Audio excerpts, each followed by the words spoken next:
سلام بینندگان عزیز، امروز بسیار خرسند و متفخر هستیم که در فضای علمی و فرهنگی مدرسه تسنیم نصرت گرد هم آمدیم تا شاهد فراغت خواهران و برادران از این مدرسه دینی باشیم.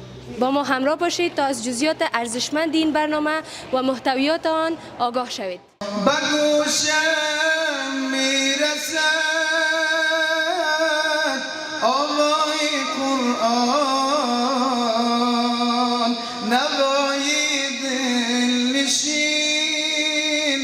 از نای قرآن نوای دل نشین، از نای قرآن چه تأثیر شگفت انگیز دارد، چه تأثیر شگفت انگیز دارد. صدای بلبلی شیدای قرآن، صدای بلبلی شیدای قرآن. ډیر اړینه ده چې یو انسان یو نجلۍ ښه دیني علوم زده کړي، نو دا ډیره مهمه ده. موږ د ټول ښځې چې دي کولی شي د اوناس طبقې نه یوه په دې کشور کې یو ورځ کېږي چې مور کېږي، نو هغه باید سم دیني علوم ولري تر څو چې خپل نسل ته ښه تربیه ورکړي. ما الحمدلله امروز از بخش تفسیر و ترجمه قرآن کریم فارغ شدیم و ما زیاد احساس خوشحالی میکنم که ما قرآن کریم خواندم و از درسم گفتم و او را در زندگی عملی خود عمل کردم. پیام ما برای بیننده های عزیزی است که دختران خود به مدرسه روان کنند. اجازه بدن استادان نه ډیره زیاته مننه کوم چې زموږ سره زحمت وباسي تر څو چې موږ دینی علوم زده کړو، هغه کې تفسیر برخه وي، ترجمه او تجوید. موږ ډیر خوشاله یو چې زه اوس هم د درس وایم او په خیر سره ان شاء الله د کال کې به موږ هم فارغینو کې حساب او تجوید نه به فارغه کیږو تر څو چې قرآن کریم سم تلاوت کو و سم زده کو. خب دوستای عزیز، فعلا با یکی از خواهرای ما هستیم که امروز فراغتشان است، میریم و با خودشان آشنا میشیم. سلام خواهر عزیز، میشه خودتان معرفی کنین؟ سلام علیکم، اسمم ساره است، یک تن از شاگردان فارغ از بخش فن بیان می باشم. خب شما از بخش فن بیان قسمی که گفتین فارغ شدین، چقدر مدت شما فن بیان را آموزش دیدین؟ خب از مدت که در این مرکز درس میخوانم خب خیلی وقت میشه، ولی سیستم فن بیان قسمی است که در یک ماه خلاص میشه، یعنی در یک ماه فارغ شدیم. خب بسیار عالی، یعنی در یک ماه شما سیستم فن بیان آموزش دیدین. دیگه کدام بخش ها را خودتان آموزش دیدین؟ خب مدت خیلی وقت میشه که در این مرکز درس میخوانم و حالیام در صنف حفظ مصروف حفظ هستم. دیگه فعلا هم در این مرکز حفظ میکنم. بسیار عالی، تشکر از شما و فراغتتان برتان تبریک میگیم. بسیار تشکر، سلامت باشین. سلام خدمت شما، خوب هستین؟ علیکم السلام و رحمت الله، الحمدلله. شما خوب هستین؟ سلامت باشین. میشه خودتان به بیننده های عزیز معرفی کنین؟ بخیر باشین. ما مینا ناصری هستم، یکی از دانش آموزان مرکز تسنیم نصرت که من اینجا درس میخواندم و فعلا از یکی از بخشایشان فارغ شدیم. میشه به بیننده های عزیز بگوین از کدام بخش فارغ شدین و چقدر از این مدرسه راضی هستین؟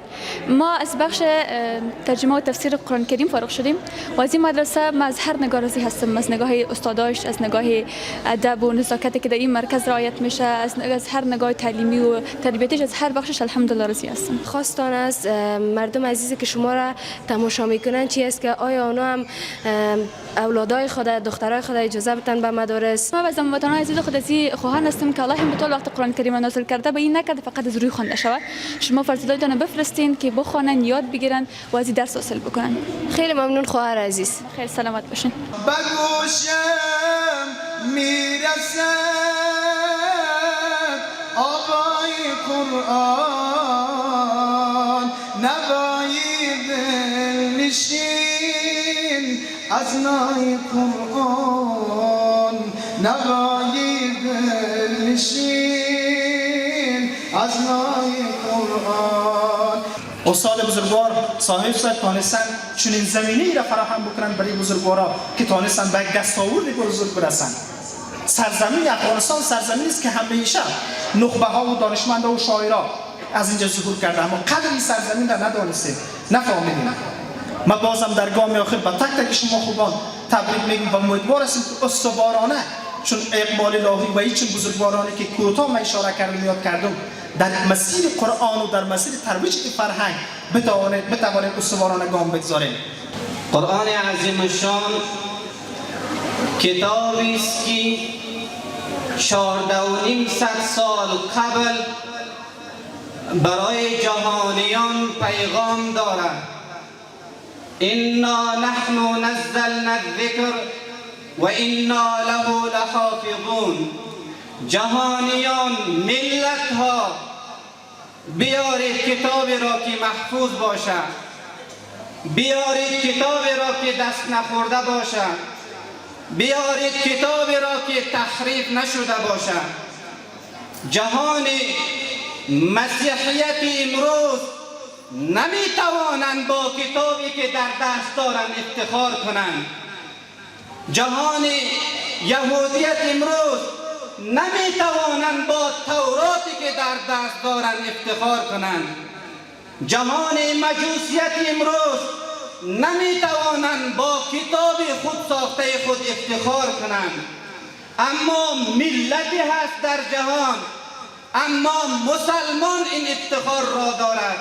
خواهر مسلمان، مادر مسلمان، پدر مسلمان بناز امروز کتابی که در دست داری همان کتابی است که 14,500 سال قبل در قلب مطهر رسول پاک صلی الله علیه و سلم نازل شده است.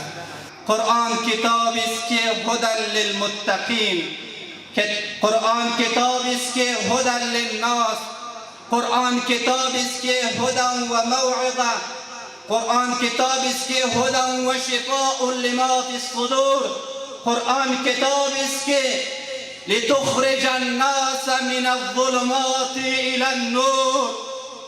انسانیت را با این قرآن از ظلمات و از تاریکی ها، از وحشت ها، از کفر و نفاق و شرک و بدبختی ها که امروز انسانیت قرار دارد، انسانیت را با این قرآن ما مسئولیت داریم به طرف نور بیاریم. هر فردی این امت مسئولیت دارد، خواهر و مادر مسئولیت دارد، پدر و برادر مسئولیت دارد. انسانیت را با این قرآن به طرف نور بیاریم. انسانیت در تاریکی ها افتیدن، انسانیت در بدبختی ها قرار دارند. پیغام قرآن را برای جهانیان برسانیم. جهانیان عزت میخواهید، عزت در قرآن است. ولله العزة ولرسوله وللمؤمنین. امنیت در قرآن است. اولئک لهم الامن و هم مهتدون. برکات در قرآن است. لفتحنا علیهم برکات من السماء والارض. مودد و اتحاد و اتفاق در قرآن است. چه اعجاز نهان کردی خدایا،